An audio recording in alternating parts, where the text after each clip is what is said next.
Começou. Vamos começar com uma oração, gente? Em nome do Pai, do Filho e do Espírito Santo. Amém. Ave Maria, cheia de graça, o Senhor é convosco. Bendita sois vós entre as mulheres e bendito é o fruto do vosso ventre, Jesus. Santa Maria, Mãe de Deus, rogai por nós, pecadores, agora e na hora de nossa morte. Amém. Senhor nosso Deus, nós pedimos o Teu Espírito Santo neste momento, para que Teu Espírito Santo nos ilumine, nos guarde, e nos mostre cada vez mais o seu amor por nós. Em nome do Pai, do Filho e do Espírito Santo. Amém. Então, gente, vamos continuar. Hoje eu começo a trabalhar a partir da questão número 25 do compêndio do Catecismo da Igreja, porque a partir desse momento nós começamos a trabalhar sobre a fé, né? Então, uma definição de fé que temos na Sagrada Escritura é aquela dada na carta aos Hebreus, né? Que a fé é a certeza daquilo que ainda se espera, a demonstração de realidades que não se veem. Então, essa definição dada em Hebreus, né? É algo que a gente pode trabalhar muito com os nossos catequizandos com exemplos, né? Então, esses dias eu ouvi um exemplo de um padre falando assim, que ele dá o exemplo da questão da luz, né? Os nossos olhos têm a possibilidade de enxergar vários graus da luz. Por exemplo, a luz, os raios de luz, né? Mas o raio ultravioleta a gente não enxerga. O raio ultravioleta é algo que existe, que é ruim se nós formos expostos por muito tempo dos raios ultravioletas e gera, por exemplo, câncer de pele. Mas ele existe. Então, se a gente for pegar aquele quadro de luz assim, né? Ele está lá. Nós não enxergamos, mas nós sabemos que ele existe. Então, é uma analogia que a gente pode fazer com a fé, né? Por quê? Porque nós temos certeza que Deus existe, nós sabemos que Deus se fez homem, habitou no meio de nós, morreu, ressuscitou por nós, né? Mas, como Jesus disse, né? Felizes aqueles que creem sem terem visto, né? Quando Tomé toca nas chagas de Jesus, né? Jesus, ele chega e depois ele fala, olha, felizes aqueles que creem sem terem visto, né? Porque vocês estão vendo. Aqueles que creem sem terem visto. Por isso mesmo, a fé é a certeza daquilo que ainda se espera, a demonstração de realidades que não se veem, né? E aqui a gente vai fazer toda a ligação com a formação passada, né? Com o nosso encontro passado.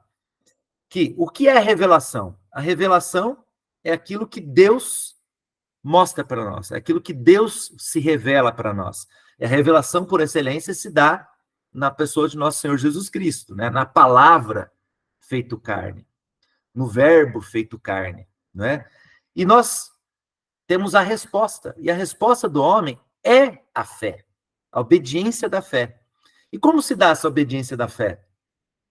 Na confiança plena em Deus e no acolhimento da sua verdade. Então, gente, a fé não é algo surreal que a gente... Nossa, eu tenho fé, então a pessoa começou a chorar no meio de uma pregação, a pessoa começou numa música, ela se emociona e tal. Isso não é fé. Tá? Nós temos que tirar essa ideia de que a fé é algo que nós sentimos. Não, a fé não é um sentimento. O sentimento, ele pode brotar da fé. O sentimento, ele pode brotar de uma experiência, mas a fé não é isso. A fé é confiança numa pessoa. E quem é essa pessoa? Nosso Senhor Jesus Cristo. Na palavra de Deus. É a confiança em Deus. Por quê? Por que eu falo Nosso Senhor Jesus Cristo? Porque o Nosso Senhor Jesus Cristo é a revelação divina, né? É a revelação por excelência. Em Cristo se deu a revelação para sempre, né? Isso vai estar lá na questão número 9 do compêndio que nós já lemos, que é qual é a etapa completa e definitiva da revelação? É que se realiza no seu verbo encarnado, Jesus Cristo, mediador e plenitude da revelação. Tá? Então, a fé é confiar em Cristo, é confiar em Jesus. E Jesus, ele mesmo diz, né? Quem crê em mim, crê naquele que me acolheu. Inclusive, essa é uma das leituras que nós temos hoje, né? Que é uma das leituras que nós temos hoje do terceiro encontro, que é... Deixa eu só pegar aqui.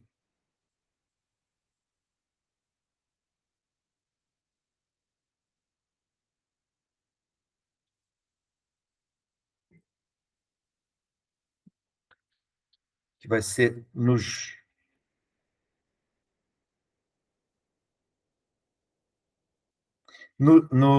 João, né, capítulo 14, né, de versículos 14 a 21, né?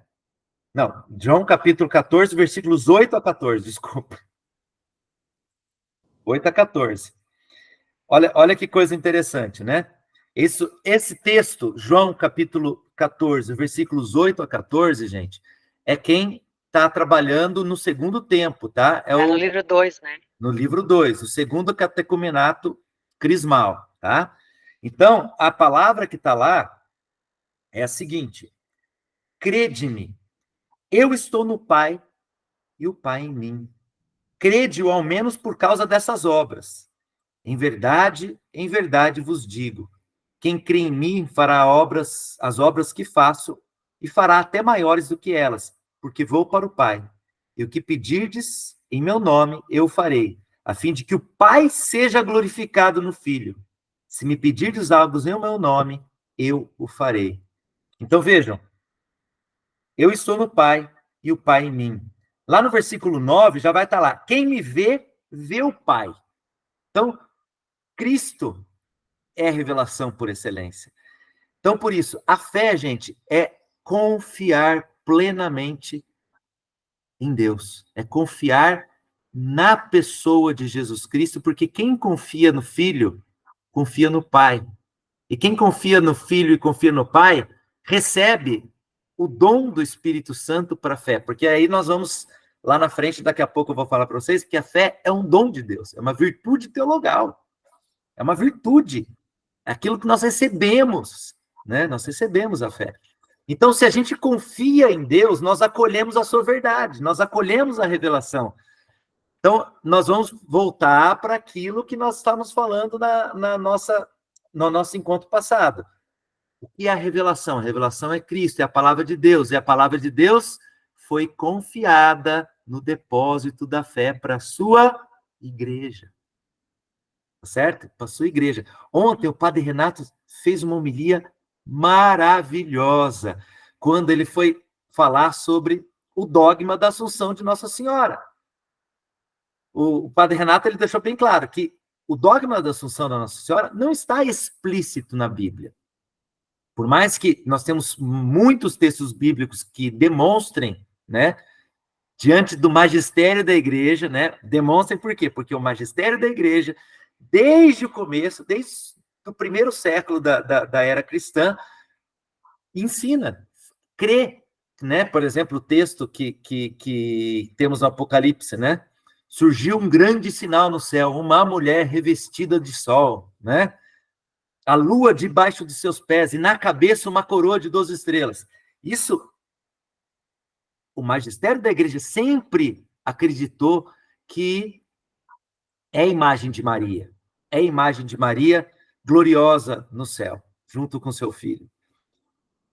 E só em 1950 que o Papa Pio XII decretou, né? Ele falou, olha, gente, isso é um dogma de fé. Nós devemos obediência, devemos acreditar que isso é um dogma, que Maria subiu de corpo e alma ela foi assunta ao céu de corpo e alma, né? Então, o Padre Renato estava explicando isso. Por quê? Porque é algo que nós temos que acolher. Nós temos que acolher. Isso é obediência na fé. Por que a gente fala obediência da fé? Porque aquilo que a Santa Mãe Igreja coloca, e é isso que nós vamos ver logo em seguida, né? Mas já adiantando, que é o que está no compêndio, logo em cima da questão número 31, que é um texto de São Cipriano, é uma palavra, não pode ter a Deus como pai quem não tem igreja como mãe. Não pode ter a Deus como pai quem não tem igreja como mãe. Por quê? Gente, aí que está a obediência da fé. A obediência da fé, ela vem quando nós vamos até Deus, né? Deus coloca em nosso coração aquela vontade, que é aquilo que nós vimos no nosso primeiro encontro, né? Aquele desejo de preencher aquele vazio que só pode ser preenchido por Deus, e nós vamos atrás como? Buscando a palavra de Deus. E a palavra de Deus, ela foi nos dada por meio das Sagradas Escrituras e por meio da tradição oralmente de apóstolo para apóstolo, de bispo, apóstolo para os bispos, de bispo para bispo, isso há 2000 anos.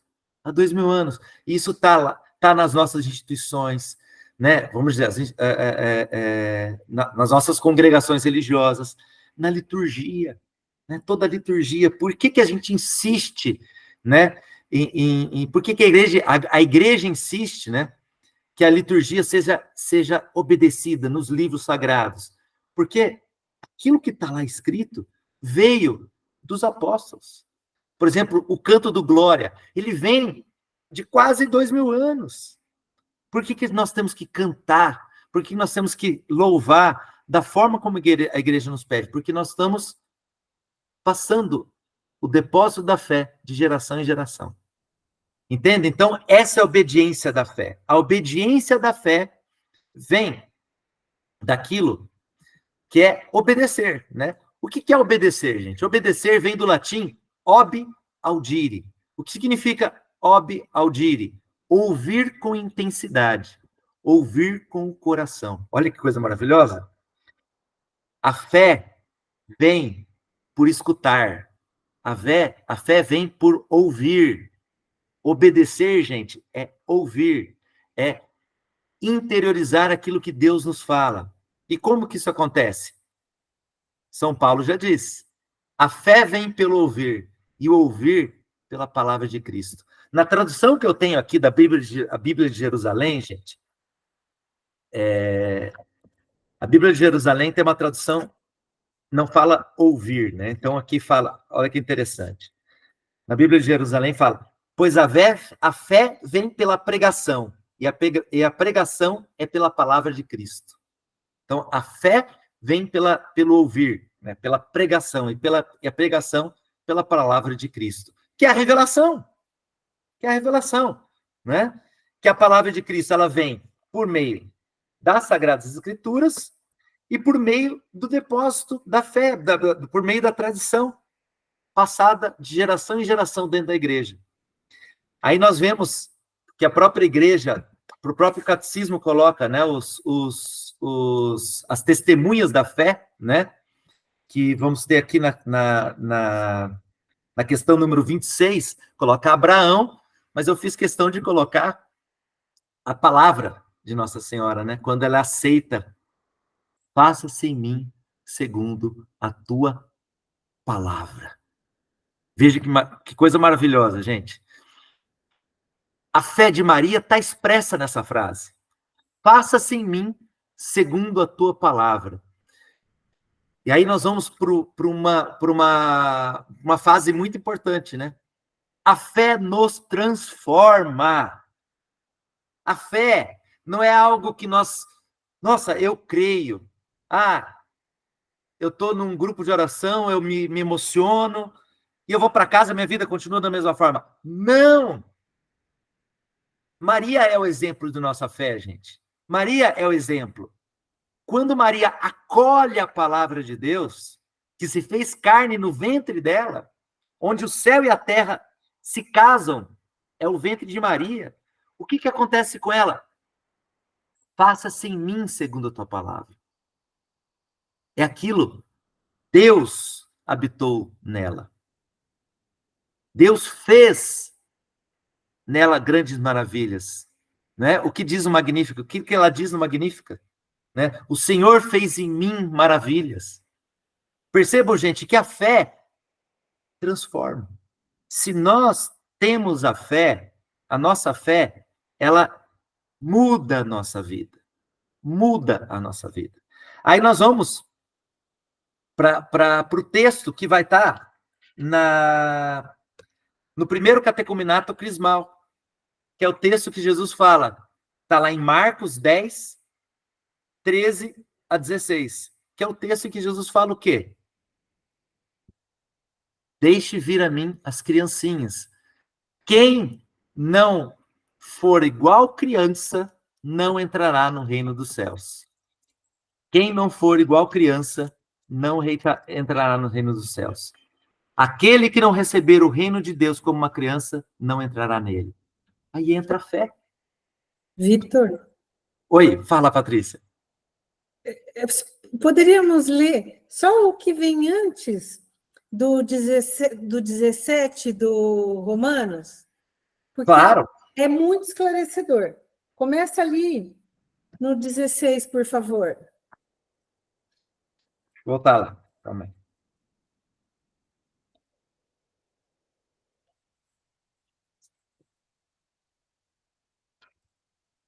Aqui. Vou começar no 15. Não, no 16. Mas não obedeceram ao evangelho. Diz com efeito Isaías: Senhor, quem acreditou em nossa pregação? Pois a fé vem da pregação, e a pregação é pela palavra de Cristo. Né? É exatamente isso. Não obedeceram, porque ele está falando aqui, né? No 14. Mas como poderiam invocar aquele em quem não creram? E como poderiam crer naquele que não ouviram? E como poderiam ouvir sem pregador? E como podem pregar se não forem enviados? Aí entra os apóstolos, né? Entra toda a sucessão apostólica, né? Tudo aquilo que nós recebemos. Conforme está escrito, quão maravilhosos os pés dos que anunciam boas notícias, mas não obedeceram ao evangelho. Diz com efeito Isaías: Senhor, quem acreditou em nossa pregação? Pois a fé vem pela pregação, e a pregação pela palavra de Cristo. Né? Então, assim, a fé é aquilo que a gente ouve, aquilo que nós recebemos, e aí nós voltamos lá no primeiro slide, né? É confiar plenamente em Deus e acolher a sua verdade que vem por aqueles que pregam, né? A palavra de Deus, o padre Paulo Ricardo tem uma piadinha muito engraçada, né?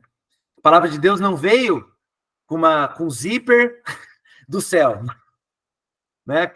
Não, isso foi construído, né? Foi construído por meio de quê? De homens que ouviram o Espírito Santo ditando no coração deles, e eles transcreveram. E homens que foram inspirados e pregaram. Homens que foram inspirados escreveram livros sagrados da liturgia. Homens que foram inspirados e criaram ordens religiosas. Homens que foram inspirados e criaram arquiteturas maravilhosas de igrejas. Gente, tudo isso é recebido. Não é? Então, quando nós vamos, por exemplo, para Roma e entramos naquelas igrejas maravilhosas, nossa, é só uma obra arquitetônica? Não! Aquilo lá é o quê? É a revelação divina, que vem por meio das imagens, que vem por meio daquelas pinturas, que vem por meio da arquitetura, que vem por meio daquelas obras de artes que nos mostram toda a revelação passada de geração em geração, naquele presentinho chamado depósito da fé. Então, a fé é confiar em Deus e na sua verdade. Então, gente, Maria, ela confiou. Quando o anjo Gabriel chegou para ela e disse que ela seria a mãe do Salvador, ela simplesmente se questionou, mas como acontecerá isso se eu não conheço o homem? E o anjo diz, né? que para Deus nada é impossível. Daí ele fala a história de Isabel, e ela fala, faça-se em mim segundo a tua palavra. Ela confiou, ela se derramou nos braços de Deus. E por isso, gente, que a fé, ela tem uma característica muito grande em nós. Ela nos converte. Deus nos converte. Se nós não mudamos de vida ao ouvir a palavra de Deus, se nós não mudamos de vida, isso é a prova de que nós não temos fé. A fé faz a gente mudar de vida. Por isso que fala, quem não for igual criança, não entrará no reino de Deus.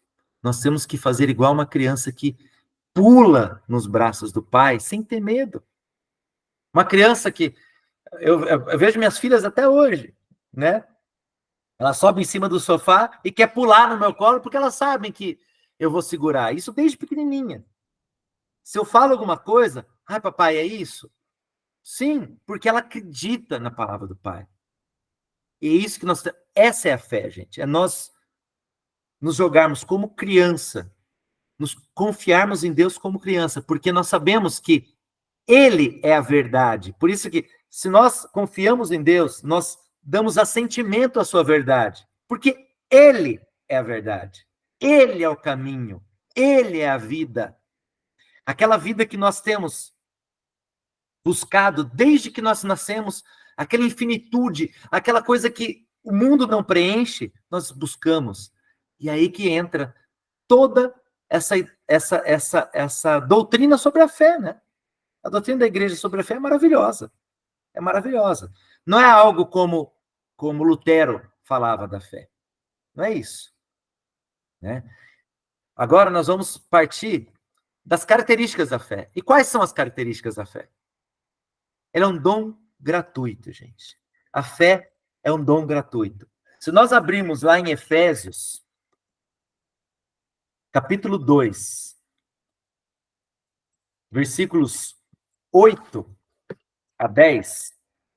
Então, Efésios... Vocês estão vendo os slides, características da fé? Está aparecendo para vocês? Tá? Sim, estamos vendo, estamos vendo. Beleza. Sim. Então, é um dom gratuito. Efésios capítulo 2, versículos 8 a 10. Olha que maravilhoso. Pela graça fostes salvos, por meio da fé. Isto não vem de vós, é dom de Deus. Não vem das obras, para que ninguém se encha de orgulho. De novo, pela graça fostes salvos, por meio da fé. Isso não vem de vós, é o dom de Deus. Dom gratuito. Não vem das obras, para que ninguém se encha de orgulho. Gente, a fé não vem de nós nos esforçar. Não é o nosso esforço que gera fé. É a nossa abertura. Presta atenção. É a nossa abertura. Não são as nossas obras. É Deus que coloca a fé em nós. Aí nós vamos entrar naquilo que Santo Agostinho coloca lá embaixo da questão 29, né? Deus coloca essa fé em nós. Crê para compreender.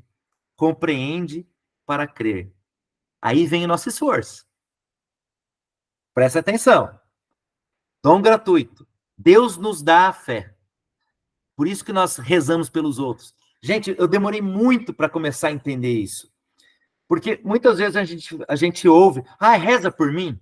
Reza por mim. Vamos ser sinceros, tá? O pessoal fala, reza por mim. A gente, não, tudo bem. Muitas vezes a gente não reza. Chegou uma época que comecei a pedir para Deus, Senhor, tá, eu vou rezar por alguém, vou rezar. Por que eu vou rezar? Eu pedi para Deus me iluminar. Por que a gente reza para alguém? Por que a gente reza? O que vai mudar na vida da pessoa? Vai mudar. Quando nós pedimos para Deus algo, para alguém ou para nós mesmos, esse pedir para Deus é uma abertura. Se a pessoa pediu para nós rezarmos para ela, o que essa pessoa fez? Ela se abriu. Você reza para mim? Eu estou passando por tal situação. Você reza para mim? Rezo. Ela se abriu. E quando ela se abre, ou quando nós nos abrimos, quando a gente fala, Senhor, aumentai a minha fé. Senhor, eu creio, mas aumenta a minha fé. Eu espero, mas aumenta a minha esperança. Eu amo, mas aumenta a minha capacidade de amar, né? Quando eu peço isso, eu estou abrindo. Não são as minhas obras que estão gerando a fé em mim. Eu estou fazendo o quê? Senhor, aumenta a minha fé. E Deus ilumina. Essa é a grande diferença do mundo moderno, tá, gente? Isso é uma coisa muito importante filosoficamente falando. Por que eu estou falando filosoficamente? Porque o mundo de hoje, o mundo moderno de hoje, ele faz o quê? Ele quer fazer crer que tudo é psicológico, que tudo depende da gente. Ah, isso é psicológico. É algo psicológico, é algo que depende do seu esforço apenas e tal. E não é tudo psicológico. Nós temos que ver que nós, como cristãos católicos, batizados, nós temos que ver o quê? Que nós temos a nossa natureza, mas a nossa natureza, ela é iluminada pela graça. Gente, é princípio de doutrina católica. O que é? A fé, a graça, ela vai em cima da natureza, tá? Aperfeiçoa a natureza. Então, quando a gente fala de fé, nós estamos pedindo a iluminação de Deus na nossa inteligência. Então, Deus ilumina a nossa inteligência e aí nós damos assentimento com a nossa vontade. É o que eu vou falar daqui para frente com as outras características, mas nós temos que ter claro que a fé é um dom gratuito. A fé é necessária à salvação. A fé é necessária à salvação. Por que a fé é necessária à salvação? Porque Jesus disse. Se nós abrirmos lá em Marcos, capítulo 16, versículo 16, Marcos 16, 16. Nós abrimos Marcos 16, 16, Jesus vai falar o quê? Jesus vai falar o seguinte: aquele que crer e for batizado será salvo. O que não crer será condenado. Isso não é algo que a igreja inventou ou que nós inventamos. Não. Jesus disse que aquele que crer e for batizado será salvo. O que não crer será condenado. Ou seja, a fé é necessária à salvação. A fé é um ato humano, aquilo que eu estava dizendo, ó. É um ato humano por quê? Deus ilumina a nossa inteligência e, sob o impulso da vontade, que é movida por Deus, nós damos assentimento à revelação. Isso está lá na questão número 28 do compêndio, gente. Olha, a fé é um ato humano, ou seja, é um ato da inteligência do homem que, sob o impulso da vontade movida por Deus, dá livremente o próprio consenso à verdade divina. Então, a fé é livremente, dá livremente. Nós já voltamos para certa... Calma aí, depois eu volto. Mas nós damos um assentimento livre à revelação divina. A fé é certa, por quê? Porque é a verdade, ela é baseada na palavra de Deus. A fé age pelo amor. Por que a fé age pelo amor? É aquilo que a gente percebe naquela frase, né? Em latim, Caritas Christi urget nos. A caridade de Cristo nos impele. Isso vai estar, gente, lá no número 166 do Catecismo. Olha o que diz o 166. O crente recebeu a fé de outros, deve transmiti-la a outros. Nosso amor por Jesus e pelos homens nos impulsiona a falar a outros sobre nossa fé. Pessoal, quando nós acreditamos quando nós enxergamos a verdade, quando nós damos assentimento à verdade, o que vai nos dar, o que vai fazer isso? Vai mudar a nossa vida. E vai fazer com que nós, cada vez mais, queiramos transmitir essa boa nova para todos. Entendem? Por que nós somos catequistas? Nós somos catequistas porque nós fomos um dia movidos, nós recebemos esse dom da fé, nós demos assentimento a esse dom da fé, nós acreditamos, nós sentimos o amor de Deus na nossa vida e nós queremos transmitir esse amor de Deus para os outros. O amor de Cristo nos impulsiona. Se nós estamos aqui na catequese para querer fazer um papel social, se nós estamos na catequese para simplesmente ficar falando para todo mundo, eu sou catequista, olha que legal. Se nós estamos na catequese para falar, eu participo da igreja, isso não é um amor que está nos movendo. Se nós estamos na catequese, pelo contrário, para falar, eu estou na catequese porque eu quero que essas crianças conheçam o amor de Deus. Que eu quero que essas crianças tenham a fé e tenham a vida eterna. Que eu quero que essas crianças vão para o céu. Isso sim, é Deus agindo em nós. E aquilo que nós falamos no encontro passado. Se nós não estamos cheios do amor de Deus, se nós não temos fé, se nós não temos esse depósito da fé, o que nós vamos transmitir? Não é? Por isso que a fé, ela tem que crescer continuamente, gente. A fé não é algo que a gente está lá e recebe e pronto, acabou, parou por aí, tá tudo certo. Não. A fé é um crescimento, é aquilo que nós lemos de Santo Agostinho, né? Crê para compreender. Compreende para crer, né? É aquilo que cada vez mais nós temos que buscar, né? Isso está lá, especialmente no artigo 158, no artigo não, né? No parágrafo 158 do Catecismo. Olha o que diz. A fé procura compreender. É característico da fé, o crente deseja conhecer melhor aquele em quem pôs sua fé e compreender melhor o que ele revelou. Um conhecimento mais profundo despertará, por sua vez, maior fé, sempre mais ardente de amor. Olha que coisa maravilhosa! Um conhecimento mais profundo despertará, por sua vez, maior fé, sempre mais ardente de amor. A graça da fé abre os olhos de vosso coração.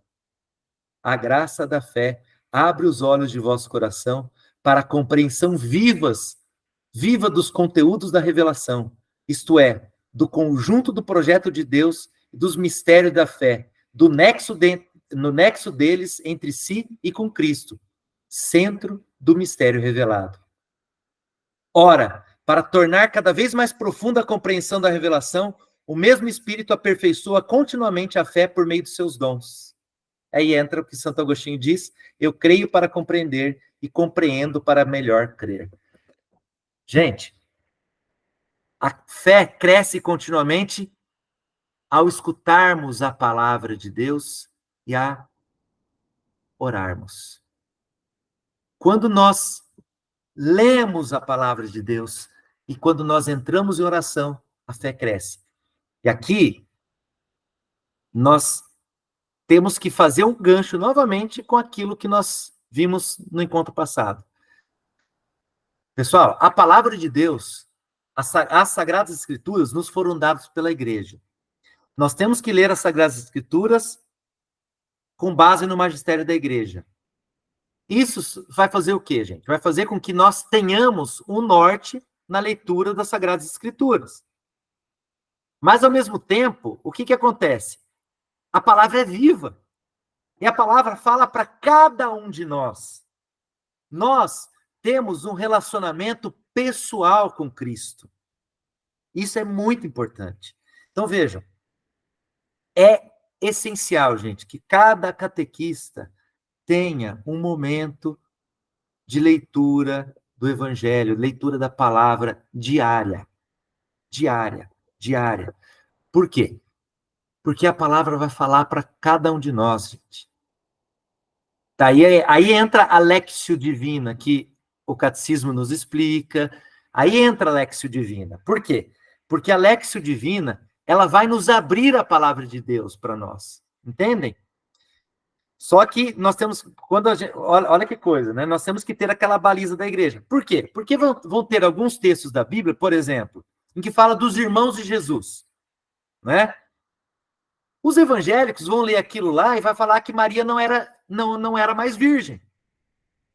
Mas nós temos, como católicos, que saber que a igreja nos ensina, por meio do depósito da fé, que a nossa mãe Maria é sempre Virgem Maria.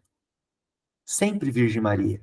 E que aqueles irmãos colocados na, igreja, na Bíblia era uma palavra aramaica, porque naquela língua aramaica não existia a palavra para primos.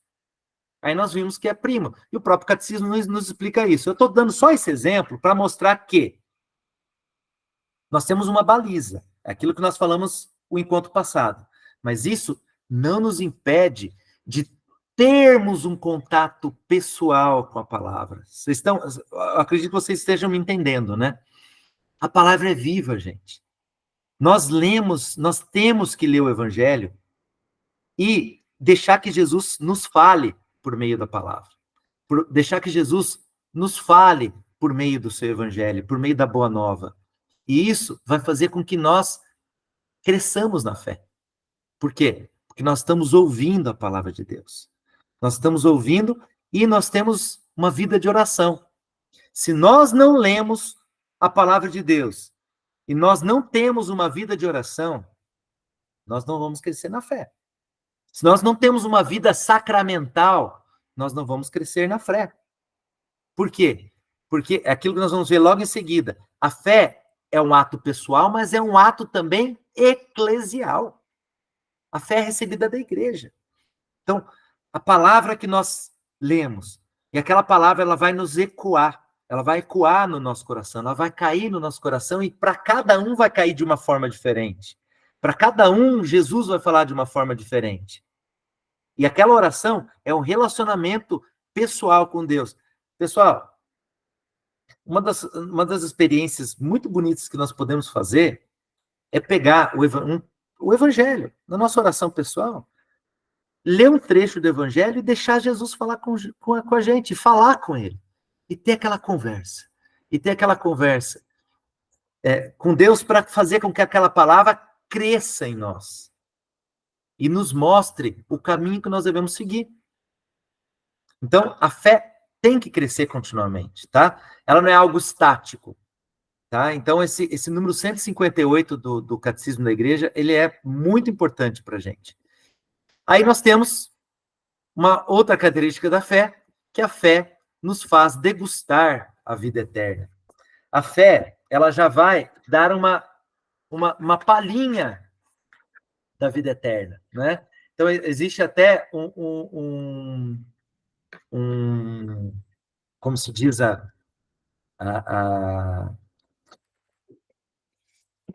como diz o Papa João Paulo II falava, né? Que a missa é o céu na terra. Né?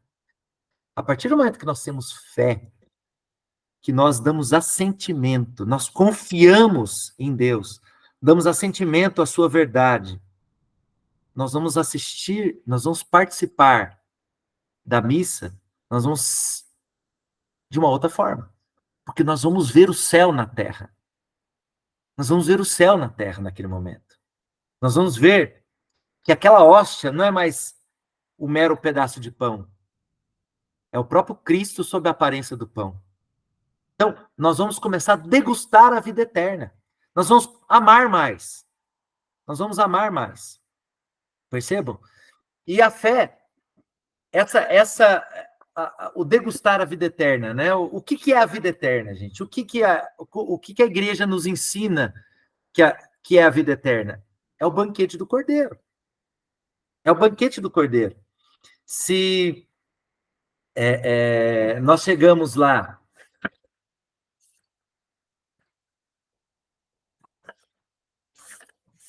Só um pouquinho.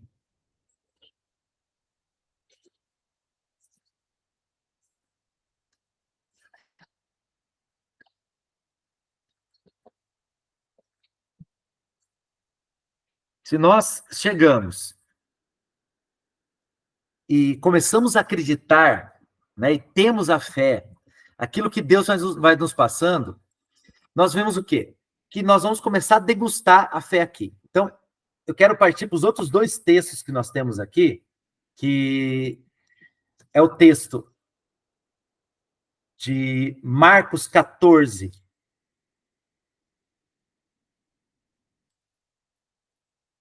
14 a 21, né? Mateus 14, 14 a 21, né? Mateus 14, 14 a 21, que é do terceiro tempo, tá? 14 a 21. Então, aqui, gente, é a multiplicação dos pães, né? Então, quem vai trabalhar no terceiro tempo, né, vai ler esse texto. Assim que desembarcou, viu uma grande multidão e, tomado de compaixão, curou os seus doentes. Chegada a tarde, aproximaram-se dele os seus discípulos, dizendo: o lugar é deserto e a hora já está avançada. Despede as multidões para que vão aos povoados comprar alimento para si. Mas Jesus lhes disse: não é preciso que vão embora. Dai-lhes vós mesmos de comer. Percebam que aqui, gente, se a gente for ler, olha que coisa maravilhosa, se a gente for ler com base naquilo que a gente já viu, né? Lembra o encontro passado que eu coloquei? Deus Pai deu autoridade para Jesus, que deu autoridade para os apóstolos. Olha aqui. Não é preciso que vão embora. Dai-lhes vós mesmos de comer. Já dá para ter essa leitura, né?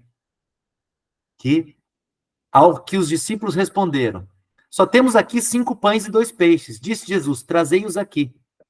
E tendo mandado que as multidões se acomodassem na grama, tomou os 5 pães e os 2 peixes, elevou os olhos ao céu e abençoou. Em seguida, partindo os pães, é comum essa leitura? Todos partiram os pães, deu aos seus discípulos e os discípulos multidões. Todos comeram e ficaram saciados, e ainda recolheram 12 cestos cheios dos pedaços que sobraram.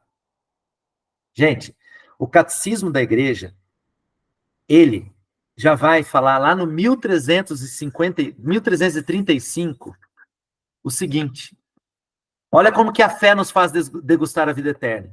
Nós lemos esse trecho e nós falamos: não, Jesus multiplicou os pães. Os teólogos da libertação vão falar: isso é o símbolo da partilha. Que, na verdade, Jesus não multiplicou, isso aí ele só fez para mostrar que nós temos que partilhar. Essa não é a nossa fé, gente. A nossa fé está lá no catecismo, no parágrafo 1335. Olha o que diz o catecismo. O milagre da multiplicação dos pães, quando o Senhor proferiu a bênção, partiu e distribuiu os pães a seus discípulos para alimentar a multidão, prefigura a superabundância deste único pão de sua Eucaristia. De novo, o milagre da multiplicação dos pães, quando o Senhor proferiu a bênção, partiu e distribuiu os pães a seus discípulos para alimentar a multidão, prefigura a superabundância deste único pão de sua Eucaristia. Aí nós vemos que quando Jesus multiplica os pães, o Mateus ele faz questão de usar os mesmos verbos. Ele tomou os pães, elevou os olhos aos céus e abençoou, e partiu os pães e deu aos seus discípulos. É o que nós vemos na consagração. Então, a multiplicação dos pães já é um sinal do banquete eterno. Já é um sinal daquilo que nós vamos ter no banquete nupcial do Cordeiro no fim dos tempos, gente. E aí nós vamos partir para o último texto, que é o último texto aqui, que é de João 5, 1 a 15. Então, esse texto de João 5, 1 a 15 é a cura do enfermo na piscina de Betesda, tá? Então, todo mundo sabe, né? Daquele enfermo. Eu não vou ler todo o texto aqui, mas que Jesus cura esse enfermo que estava lá esperando, porque aquela piscina, né? Que é o que diz aqui, né? Existe em Jerusalém, junto à Porta das Ovelhas, uma piscina que em hebraico se chama Betesda, com 5 pórticos. Sob esses pórticos, deitados pelo chão, numerosos doentes, cegos, coxos e paralíticos ficavam esperando o borbulhar da água, porque o anjo do Senhor descia de vez em quando, a piscina agitava a água. O primeiro, então, que aí entrasse, depois que a água fosse agitada, ficava curado de qualquer que fosse a sua doença. Encontrava-se um homem doente havia 38 anos. Jesus, vendo deitado, sabendo que já estava assim havia muito tempo, perguntou-lhe: queres ficar curado? Respondeu-lhe o enfermo: Senhor, não tenho quem me jogue na piscina quando a água é agitada. Ao chegar, o outro já desceu antes de mim. Disse-lhe Jesus: levanta-te, toma o teu leito e anda. E imediatamente o homem ficou curado. Perceba? Aquela questão da fé, né? É um dom gratuito. Quem chega pra gente? Jesus. O próprio Deus chega. Queres ficar curado? E a pessoa não entendendo, mas eu não sei, não tem quem me joga na piscina. Jesus fala: está curado. Fica curado, levanta, toma sua cama e anda. E ele imediatamente ficou curado. É o dom gratuito. Por que eu tô... Qual que é a ligação desse texto aqui da cura de tudo? Gente, quando nós vemos os milagres de Jesus, e quando nós falamos de milagres, é importante a gente ver lá no número 156 do Catecismo, porque o 156 do Catecismo, ele vai trabalhar aquela questão dos milagres, né? O 156 do Catecismo fala o seguinte: o motivo de crer não é o fato de as verdades reveladas aparecerem como verdadeiras e inteligíveis à luz da nossa razão natural. O que é isso? Né? A gente acreditar que Deus é Pai, Filho e Espírito Santo não aparece de forma clara a nossa razão. Perceba? Deus é uno, mas é formado por 3 pessoas. Deus é unitrino. Não aparece de maneira clara na nossa razão. Mas nós cremos, continuando o catecismo, por causa da autoridade de Deus que revela e que não pode nem se enganar, nem nos enganar. Todavia, para que a essência de nossa fé fosse conforme a razão, Deus quis que os auxílios interiores do Espírito Santo fossem acompanhados das provas exteriores da sua revelação. Por isso, os milagres de Cristo e dos santos, as profecias, a propagação e a santidade da igreja, sua fecundidade e estabilidade, constituem sinais certíssimos da revelação, adaptados à inteligência de todos, motivos de credibilidade que mostram que o assentimento da fé não é, de modo algum, um movimento cego do Espírito. Gente, quando o Senhor diz que no final dos tempos não haverá mais morte, quando o Senhor diz que não haverá mais doença, quando o Senhor diz que não haverá mais fome, o que ele faz? Ele cura o paralítico. Ele mostra que o reino de Deus já chegou. Gente, quando João Batista manda os discípulos falarem para Jesus: o Senhor é aquele que deveria vir? O que Jesus fala para os discípulos?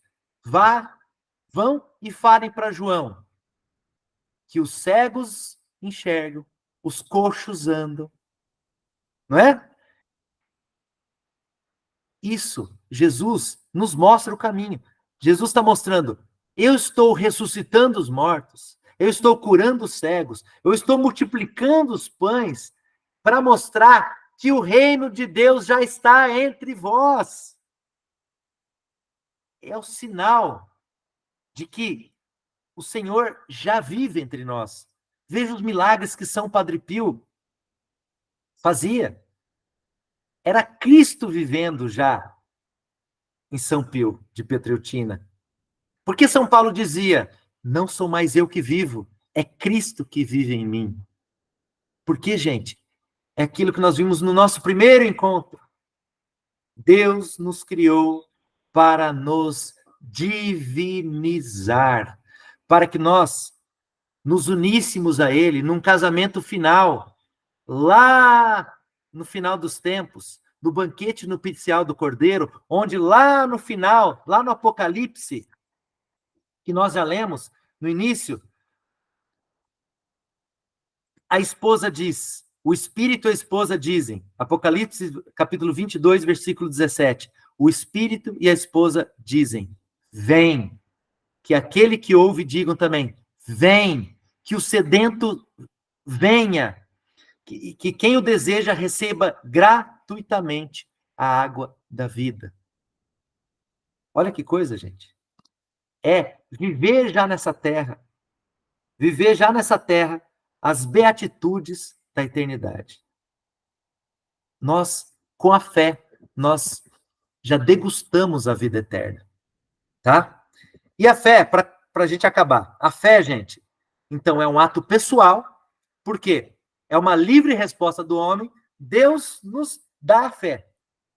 Deus nos dá esse dom gratuito. Ele move a nossa inteligência, ele move a nossa inteligência, e pela nossa inteligência e pela nossa vontade, nós damos assentimento, nós respondemos a Deus. Sim, Senhor.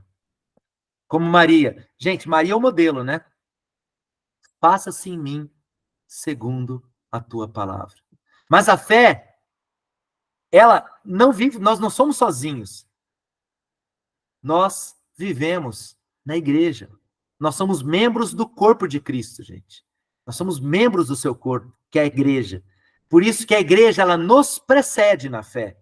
Ela gera a nossa fé pelo batismo. E ela alimenta a nossa fé pela Eucaristia. Então, a fé, gente, é um ato pessoal, que é uma resposta de cada um, mas ela é um ato eclesial. Gente, isso que nós estamos fazendo aqui é um ato eclesial. A igreja precedeu-nos a fé. Quando em Pentecostes veio o Espírito Santo sobre os apóstolos e Maria, aqui nasce aquela igreja pulsante que é a continuação da encarnação de Cristo. Ela gera os seus filhos, por isso que lá no compêndio da igreja, no catecismo da igreja, diz lá, não pode ter Deus como pai, quem não tem igreja como mãe. Ela gera filhos. Por isso que no batismo, gente, eu me lembro muito, muito bem, no batismo que o padre Paulo Ricardo celebrou na Rainha dos Apóstolos uma vez, e ele disse o seguinte, né? Ele fala, gente, no momento que a água toca na cabeça do bebê, o céu se abre. O céu se abre e vem o Espírito Santo e mais um filho é gerado. Porque aquela criança morre com Cristo e ressuscita com Cristo naquele momento. A fé faz com que aquela criança se torne um filho adotivo de Deus em Cristo. Entendem? A fé gera, nós temos um novo nascimento. Por isso que nas catequeses, nas catequeses, acho que foi na catequese sobre o batismo que o Papa Francisco fala, ele fala, nós temos que saber qual é a data do nosso batismo. Nós temos que descobrir a data do nosso batismo, por quê? Nós temos que celebrar a data do nosso batismo até mais que a data do nosso aniversário, porque foi o dia que nós nos tornamos filhos de Deus. Entendem? É muito importante isso. E a fé é um ato eclesial porque nos alimenta. Ela nos alimenta. Ela nos alimenta por meio da Eucaristia. Ela nos alimenta por meio da palavra de Deus. Ela nos alimenta por meio dos sacramentos, não só da Eucaristia, mas dos sacramentos, especialmente da Eucaristia, né? Especialmente da Eucaristia. E para a gente acabar hoje, gente, que vão ser as questões de 31 até 35, que a fé, nós temos os símbolos da fé, né? Os símbolos da fé, que vão estar lá no número 188 do Catecismo da Igreja, que é o quê, gente? O que é o símbolo da fé? O símbolo da fé é aquilo que está lá é uma fórmula de fé, né? No número 31 diz o seguinte, ó. As fórmulas de fé são importantes porque permitem exprimir, assimilar, celebrar e partilhar juntamente com outros as verdades de fé, utilizando uma linguagem comum.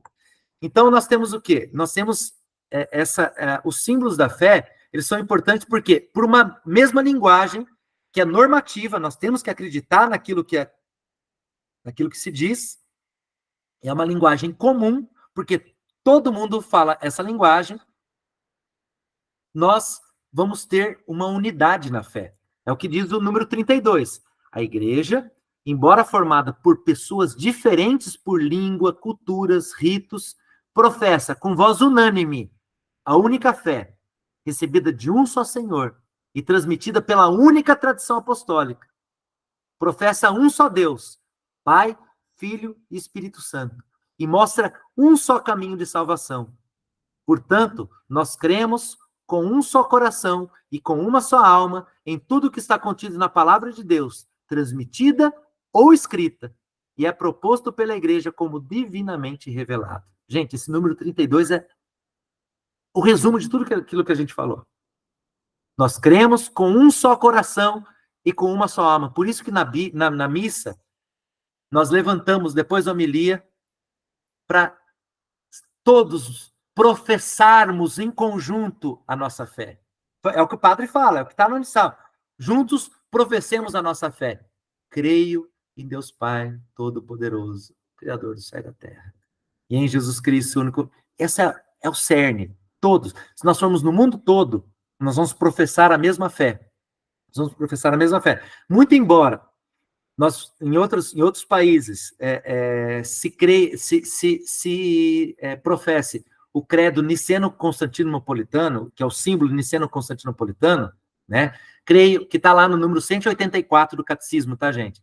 E no compêndio está na segunda seção aqui. Creio em um só Deus, Pai Todo-Poderoso, Criador do céu e da terra, de todas as coisas visíveis e invisíveis. É o mesmo credo, tá? É o mesmo credo. O credo niceno-constantinopolitano, ele só é um pouco mais detalhado. Mas é uma linguagem comum, entendem? Então, por isso que é importante a gente ter o quê? Uma unidade. Unidade. Por isso que, por exemplo, os mormons, eles se dizem cristãos, mas eles não são cristãos. Por quê que eles não são cristãos? Porque eles não acreditam que Jesus é Deus. Tá? Então, perde sua unidade. Então, certas... Porque nós não somos unidos com outras... Testemunho de Jeová, perde sua unidade. Já em relação aos protestantes, aos evangélicos, nós temos a sua unidade nesse ponto. Todos creem no credo niceno-constantinopolitano. Tá? Isso aí todo mundo crê. Nós não temos o quê? Nós temos divergências depois sobre o que é a fé, sobre algumas questões muito essenciais, sobre a questão sacramental, mas a unidade, nesse ponto, nós já temos algo, né? Tanto é que o batismo, gente, isso é doutrina da nossa igreja, tá? O batismo realizado em igrejas que fazem o batismo tal como a gente, eu te batizo em nome do Pai, e do Filho e do Espírito Santo, é um batismo válido. A igreja aceita como pessoas batizadas. Tá? Isso é muito importante. Mas, continuando. Então, nós temos o quê? Aquilo que é os artigos de fé, né? Isso, gente, vai estar lá no número 191 do Catecismo da Igreja, né? Porque o credo, né, que é o creio, ele é articulado em 3 partes. Por que em 3 partes? É uma parte do Pai, do Filho e do Espírito Santo. Então, se nós formos ver lá o credo, o símbolo dos apóstolos, que é o símbolo batismal de Roma, o símbolo romano mais antigo, e o símbolo niceno-constantinopolitano, que vem do concílio de Nicéia, de 325, e o concílio de Constantinopla, de 381, né? Nós vamos ver que é o básico, ele é articulado em 3 partes, do Pai, Filho e Espírito Santo, tá? E isso vai estar explicado, porque são 3 partes, gente, são articulados. O que articulados, gente? Ele vem da palavra latina artus, que quer dizer membro, articulação, artículos, é uma articulação com outra. Então, um está articulado no outro, tá? É o que diz o 191 aqui. Estas três partes são distintas, embora interligadas, segundo uma comparação usada com frequência pelos padres. As chamamos de artigos, pois da mesma forma que em nossos membros existem certas articulações que os distinguem e os separam, assim também nesta profissão de fé, com acerto e razão se deu o nome de artigos às verdades em que devemos crer especificamente e de forma distinta. Então, olha que coisa, gente, como as articulações distinguem e separam os nossos membros dos nossos corpos, é a mesma coisa, a profissão de fé. É um corpo só, é um corpo de fé só, mas separado por articulações, por artigos. E nisso a gente quase termina a aula de hoje, porque são 4 perguntas, né? Que nós temos que fazer depois com os nossos catequizandos. Como que nós respondemos a Deus, né? Que é a questão da obediência da fé, né? Como nós somos obrigados a crer em Deus? Não. Nós temos a liberdade, nós temos o livre-arbítrio. Deus nos chama.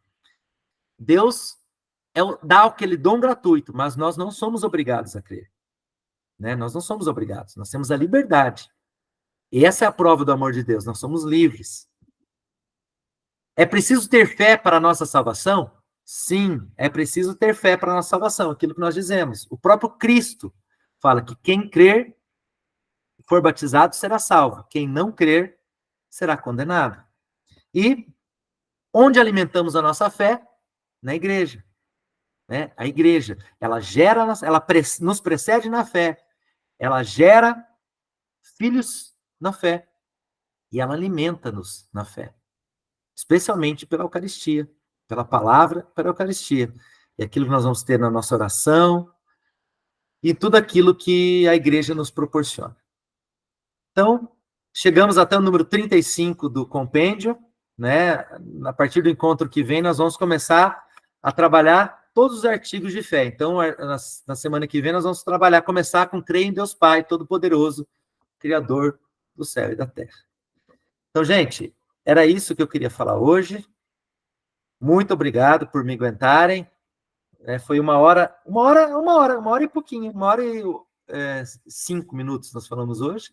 Né? Trabalhamos todos os textos dos tempos de hoje, mas eu acho muito importante a gente ter essa sequência com os nossos catequizandos para que eles possam ter noção daquilo que é a nossa fé, o depósito da fé, tá bom? Muito obrigada, Vitor.